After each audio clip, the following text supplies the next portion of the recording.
мәдәни җомгада эшләгән вакыт мин Әлдермешне мактап язарга дип кайттым. Бик мактыйлар инде ишеста урамнары, ул мәчеттә. 25 ел элек танылган шагыйрә һәм журналист Тәслимә Низамины язмыш Биектау районының Әлдермеш авылына алып килә. Һәр авылның күрке чишмә булганга Әлдермеш белән танышу шуннан башлана. Ул чишмә җырлап ага. Сон иштемдә җырлап та җибәрдем. Кайтам әле Әлдермешкә чишмәгә төшәм әле дип. Йөрәк хисләнмәсә матур җыр тумый. Җырны Ханиягә бирделәр. Ханияның ана үзенчәлекле бер аһәңе бар бит инде, матур аһәң.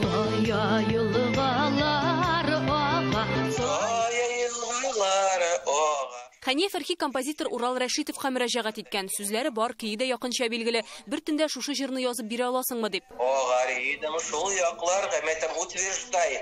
Гаридым шул якларга. Шо мәтәм подытоживай. Ничек анда килеп чыккан магнитофоннар бит анда. Яздырдым да Ханиягә алып киттем, мәтәм аңлармы, юкмы?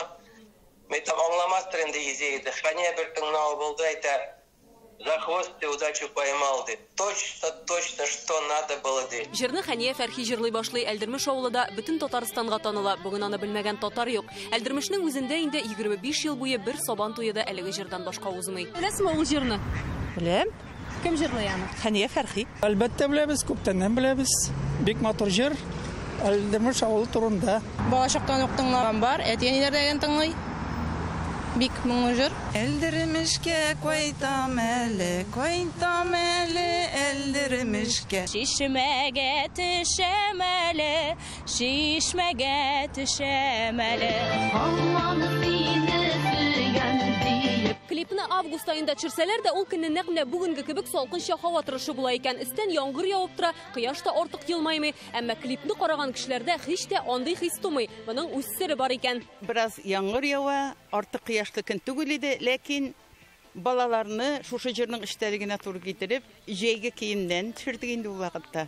Берсе дә салкын тиеп, авырып яттык димәде. Рәхәтләнеп, килешеп, йөгерешеп, шушы чишмә буенда клипка төште мәктәп балалары. Бу вакытта безнең Әлдермеш авылы гөрләп, чәчәк атып, яши дип әйтсәң дә була. Клипта авыл халкы гына төшә, читтән артистлар җәлеп ителмәде ди. Ул елларда Әлдермеш җирлеге башлыгы булган Миңҗифәр апа. Уфадан 4-5 оператор чакырган булалар. Безнең игә килделәр алар 1-2 көнне төнлә җакламадылар, көндез кайтып әзгенә ял итәләр иде. Анда кичке фонны төшергә, төнге фонны төшергә кирәк булган вакытлар булды инде. Ул чакта күмәк хуҗалык рәисе Мәннәф Сәгъдиев бу тәкъдимне хуплап алып, һәр яклап ярдәм күрсәтте ди авыл халкы. Сөт комбинаты эшләп тора, шешәләргә су тутыру заводы эшли башлаган чак, гөрләп торган авылга шундый матур җыр кирәк була. Горурланабыз бу җыр белән.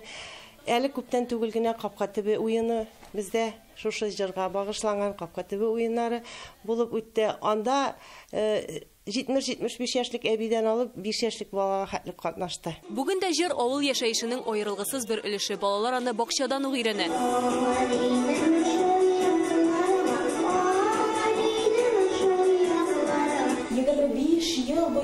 Яңгырап килгән радиолардан шулай. Клипта бала чакта төшкән кызлар бүген үзләре сабыйларны укыта, туган якны хөрмәт итәргә өйрәтә.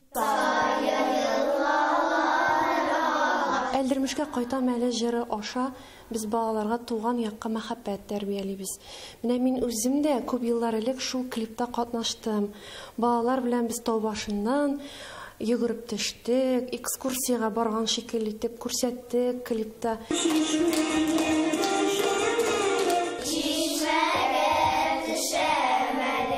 Җырлыйлар, димәк, хөрмәт итәләр яшәгән җирләрендә, гырыф-гадәтләрендә. Бу җыр шуңа озын гомерледер мөгаен. Айгөл Бәдретдинова, Гадел Миндубаев, Игорь Романов, Яңа гасыр каналы.